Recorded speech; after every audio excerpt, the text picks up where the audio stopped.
করতোয়া নদীতে টানা 2 দিন অনুসন্ধান চালিয়েও পাওয়া গেল না শিশু আব্দুল্লাহ আল রাফির বিচ্ছিন্ন মাথা। শনিবার রাতে বগুড়ার একটি আবাসিক হোটেলে স্ত্রীর সাথে 1.5 বছরের ছেলে রাফিকে হত্যা করে বাবা আজিজুল হক। এরপরে সন্তানের বিচ্ছিন্ন মাথাটি পলিথিনে মুড়িয়ে নদীতে ফেলে দেয়। সিলন ফ্যামিলি ব্লেন্ডের কড়ালিকার আর সতেজ স্বাদের পারফেক্ট ব্লেন্ডে স্বপ্নেরা মেলুক টানা। একমাত্র সন্তানের বিচ্ছিন্ন মাথা খোঁজা হচ্ছে করতোয়া নদীর পানি আর ময়লা আবর্জনার মাঝে। নদীর উপর রেল সেতুতে বসে অপলক দেখছেন স্ত্রী পুত্র হত্যায় অভিযুক্ত আজিজুল। আজিজুলের 1 বছরের ছেলে রাফির বিচ্ছিন্ন মাথা উদ্ধারে সোমবার দ্বিতীয়বারের মতো অভিযানে নামে ফায়ার সার্ভিসের ডুবুরি দল। অভিযান শুরুর আগেই আজিজুলকে ঘটনাস্থলে নিয়ে আসেন পুলিশ কর্মকর্তারা।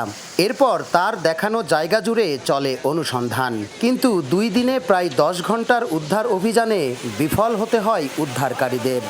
তার দেখা সেই শনাক্ত করার জায়গায়ও আমরা অনুসন্ধান চালিয়েছি এবং সেখান থেকে আরও পার্শ্ববর্তী আরও 40-50 ফিট এলাকা জুড়েও আমরা অনুসন্ধান চালিয়েছি।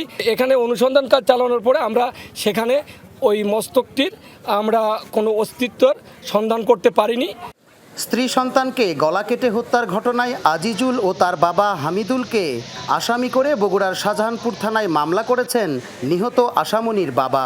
2 আসামিকে গ্রেফতার করেছে পুলিশ। হত্যার মোটিভ জানতে তদন্ত শুরু করেছেন কর্মকর্তারা।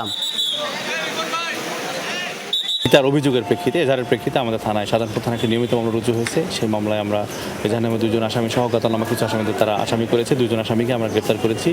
আসামিদেরকে আমরা বিজ্ঞ আদালতে কিছুক্ষণের মধ্যে আমরা সোপর্দ করব। আবাসিক হোটেলে নিয়ে যাওয়ার পর আজিজুল কিভাবে স্ত্রী ও একমাত্র সন্তানকে হত্যা করেছেন তার প্রাথমিক বর্ণনা পুলিশকে দিয়েছেন। হত্যাকাণ্ডের বিশদ বর্ণনা দিয়ে আদালতে স্বীকারোক্তিমূলক জবানবন্দি দিতেও তিনি রাজি হয়েছেন বলে জানিয়েছে পুলিশ। প্রাথমিকভাবে যেটা জানা গেছে পারিবারিক বিষয়কে কেন্দ্র করেই ঘাতক আজিজুল হক তার স্ত্রী এবং সন্তানকে নির্মমভাবে হত্যা করেছে। আজিজুল আমাদের কাছে যেমনটি প্রাথমিকভাবে স্বীকার করেছে, সে বিজ্ঞ আদালতের দোষ স্বীকারের জবানবন্দি দিতেও সে রাজি রয়েছে। আমরা তাকে 164 ধারা জবানবন্দির জন্য আমরা বিজ্ঞ আদালতে উপস্থাপন করব। শনিবার সন্ধ্যায় স্ত্রী সন্তানকে নিয়ে বগুড়া শহরের বনানী এলাকার একটি আবাসিক হোটেলে ওঠেন আজিজুল হক। পরদিন ওই কক্ষ থেকে স্ত্রী সন্তানের খণ্ডিত মরদেহ উদ্ধার করে পুলিশ। মেহেরুল সুজন, যমুনা নিউজ, বগুড়া।